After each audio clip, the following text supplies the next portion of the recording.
attimo, come di fronte ad una rivelazione, cominciarono a prendere forma ai nostri occhi linee invisibili ed immaginarie, alcune veramente spettacolari, altre al limite del possibile.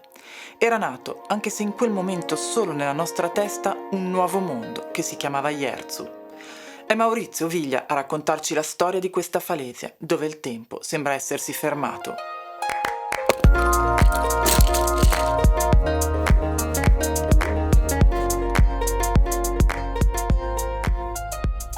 Eravamo andati a cercare di sciare sul Gennargentu e poi tornando ho deciso di fare questa strada dei Tacchi di Ogliastra e ho visto queste falesie impressionanti che mi sembravano, allora non veniva nessuno a scalare, erano praticamente tutte vergini, no?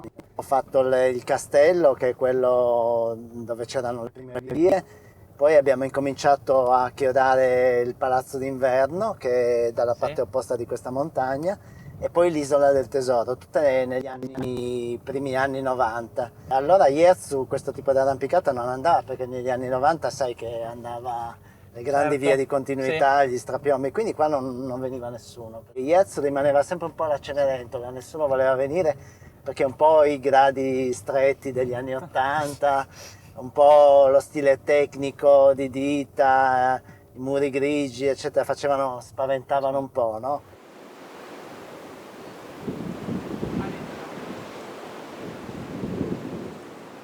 E questa via in particolare, Nuova Dimensione, che poi è un nome che era già stato usato in Val di Mello, però mi piaceva molto, e ricorda un po' questi muri del Biux, e quindi l'ho voluta scalare proprio per quello.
Allora, devo descrivere con una parola questo tiro, direi che devi dipingerlo in qualche modo, piano, molto piano, perché devi cercare le prese, una volta che le hai prese devi sistemarle, devi proprio essere tecnico sicuramente e non sbagliare niente coi piedi, scegliere il piede giusto al momento giusto e così anche con le mani.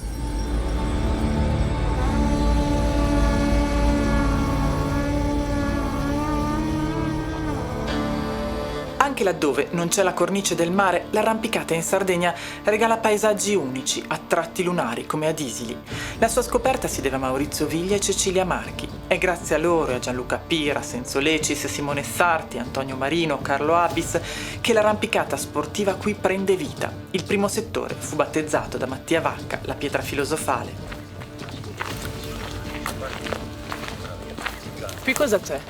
Isili lo stesso ha una storia molto simile a Ierzu, perché lo stesso volevamo fare scialpinismo in Supramonte, quindi è stato scoperto a gennaio e avevo visto queste pareti dalla strada, allora non c'era ancora il lago, è stato fatto molto dopo, e ho detto a Cecilia aspetta un attimo che mi affaccio a vedere come sono, e mi sono affacciato su quel campo e ho visto questa barra di roccia e sono rimasto subito estasiato, ho detto però bisogna vedere di che roccia è, perché non eravamo sicuri che fosse roccia buona. E allora sono tornato subito in settimana, il mercoledì con Enzo Lecis, e mi ricordo che non avevamo il trapano, ho piantato un chiodo normale, che su questa roccia proprio trovare una fessura è già difficilissimo. È già difficilissimo, infatti. Ho trovato un chiodo normale in cima alla falesia, solo uno, e ho provato a salire dal secondo, ho detto qua è bellissimo. Allora la domenica dopo abbiamo radunato tutti gli arrampicatori che c'erano a Cagliari e ho detto c'è da creare una falesia, un posto nuovo.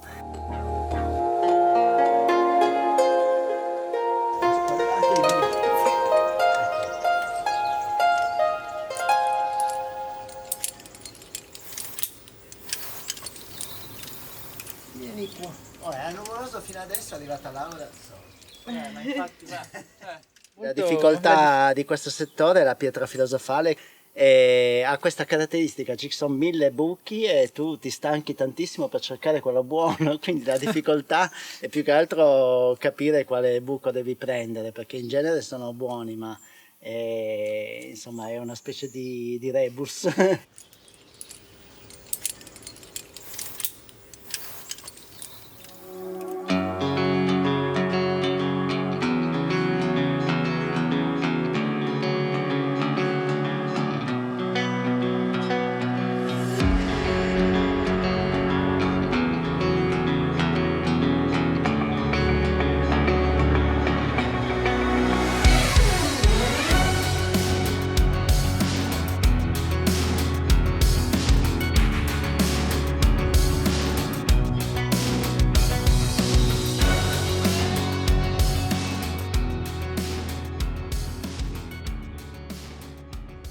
E poi qualche anno dopo è arrivato anche, hai letto anche il tiro più estetico della pietra filosofale che ha salito Federica prima, che è appunto il tiro più lungo del settore. Sì, in realtà in questa guida qua già è segnato il tracciato, okay, ma non era ancora liberato. Non era ancora liberato. C'era già il nome ed è stato liberato poi l'anno successivo, era il tiro più lungo di Isili.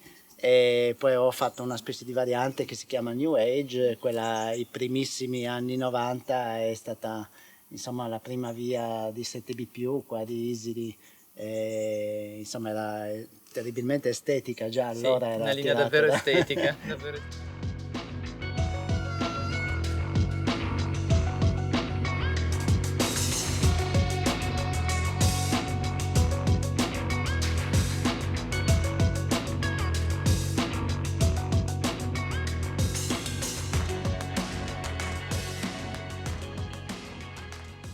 Intorno agli anni 90 questa zona è diventata molto famosa anche tra gli scalatori stranieri, venivano, si sistemavano con le tende qua e stavano anche un mese, perché era uno dei pochi posti proprio dove scalare in strapiombo. Si vede anche là di fronte a noi un altro settore molto, molto amato. Anche quello è venuto un pochettino dopo, è il corvo solitario, perché se ne sta solitario. Infatti è proprio, bellissimo. Vedi i corvi che viaggiano. Quei corvi che viaggiano. Era solitario nella valle, tutte le pareti sono concentrate in questa valle.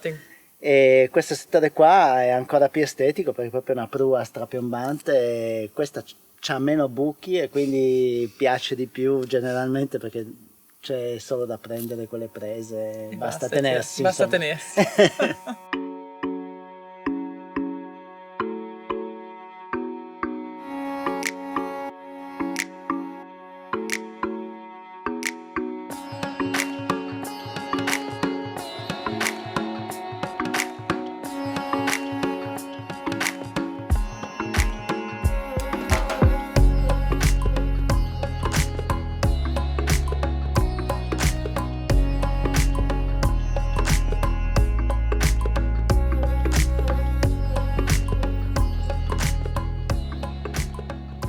Sto mangiando, dai.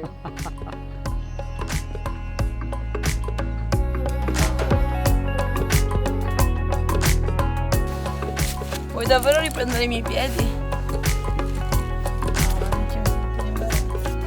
non ci mi sento in imbarazzo. Tutto il mondo sa che ho dei piedi di merda.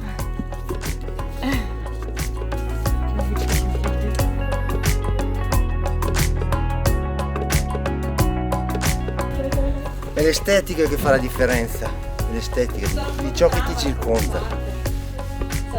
Puoi anche stare qua seduto, non serve neanche che scali, già ti stai là e osservi l'orizzonte, sei già contento.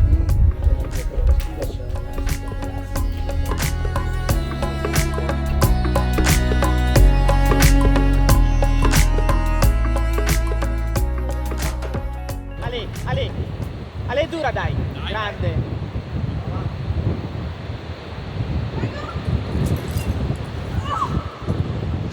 Buon là.